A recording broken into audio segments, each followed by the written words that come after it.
अपनी बदनामी का सेहरा मेरे ही सर है। ना मैं नादानी में मोहब्बत करती और ना अपना सब कुछ लिटाकर अपनी ज़िंदगी बर्बाद करती। ये इन दिनों की बात है कि जब काफ़ी दिनों से हमारे घर के सामने वाला मकान खाली था। मालिक मकान किसी मुख्तसर फैमिली की तलाश में था। जल्द ही इसको किराएदार मिल गया। ये किराएदार रऊफ नामी नौजवान लड़का था। वो नज़दीकी गांव से शहर पढ़ने के लिए आया था। वो सारा दिन बाहर रहता और रात को घर आकर पढ़ाई में मशगूल हो जाता। जल्द ही पास पड़ोस वालों ने महसूस किया कि इसकी सेहत खराब होती जाती है। जब वो गांव से आया था, सुर्ख और सफ़ेद और सेहतमंद था। बाद में रंगत पीली पड़ने लगी और दुबला भी होता गया। एक रोज़ वालिद साहिब को गली में मिला।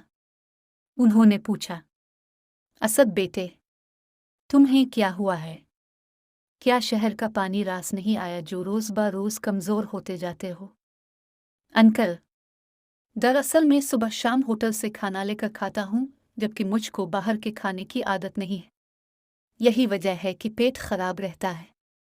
वालिद साहब बोले, अगर तुम चाहो तो खाना हमारे घर से खा लिया करो। तालिब इल्मों का भी मुआशरे पर हक होता है। खाना तो रोज़ ही पकता है, एक आदमी का इसमें से निकल जाए तो क्या फ़र्क पड़ता है?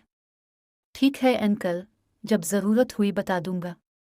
इस गुफ्तगू के अगले रोज़ ही मालूम हुआ कि असद अस्पताल में दाखिल है। किसी गैर मियारी होटल से खाना खाया तो फूड पॉइजनिंग हो गई। कॉलेज में तबीयत खराब हो गई। कॉलेज वाले ही अस्पताल ले गए। चपरासी को पैगाम देकर असद ने हमारे घर भिजवाया था कि मैं फुलां अस्पताल में दाखिल हूँ, मेरे घर से अगर कोई आ जाए तो उनको बता दीजिएगा। शायद उन्हीं दिनों इसके घर से इसका भाई या कोई रिश्तेदार आने वाला था। तभी इसने यह संदेशा मेरे वालिद को भेजा था। वालिद साहब असद की इयादत को अस्पताल गए। वो वहाँ 5 दिन दाखिल रहा। इस दिन के बाद से इसके लिए एक टाइम का खाना हमारे घर से जाता। जब वो कॉलेज से आ जाता तो बैल बजत बता मुलाजिम इसको खानू दे आता। असद ने बहुत इसरार किया कि वो खाने की रकम हर माह दिया करेगा, लेकिन वालिद साहब ने मना कर दिया कि कोई बात नहीं, हमसायों का भी हक होता है। यूं बर्बाद हुई जिंदगी। कुछ दिन बाद हमारा मुलाजिम छुट्टी पर चला गया। वालिद साहब तो दुकान पर होते थे, लिहाजा अब असद को खाना पहुंचाने का मसला था।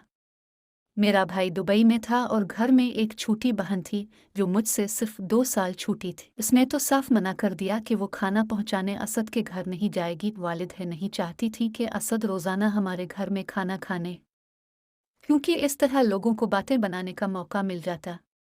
अब इसका यही हाल था कि जब वो कॉलेज से आता, बैल देकर दरवाजे पर खड़ा रहता और खाना लेकर अपने घर चला जाता।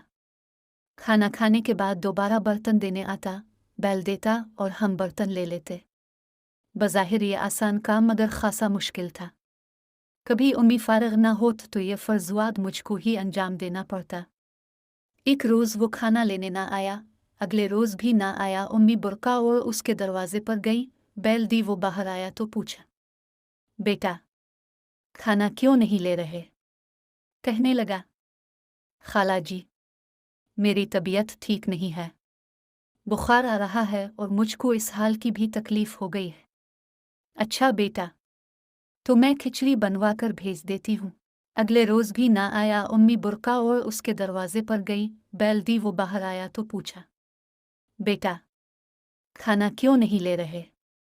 कहने लगा, खाला जी, मेरी तबीयत ठीक नहीं है, बुखार आ रहा है और मुझको इस हाल की भी तकलीफ़ हो गई है।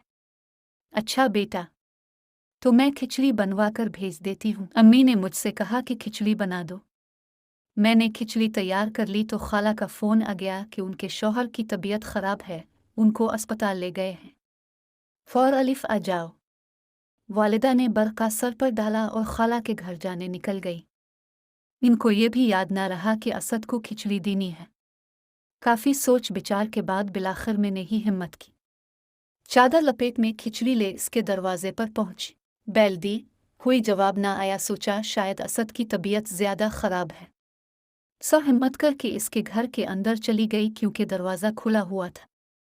दबे कदमों डरती डरती आगे बढ़ी। वो कमरे में न था। वॉशरूम से पानी गिरने की आवाज़ सुनी। खिचड़ी इसके कमरे में पड़ी टेबल पर रख कर मैं उल्टे कदमों लौटी तो वो वॉशरूम से निकल आया। کہنے لگا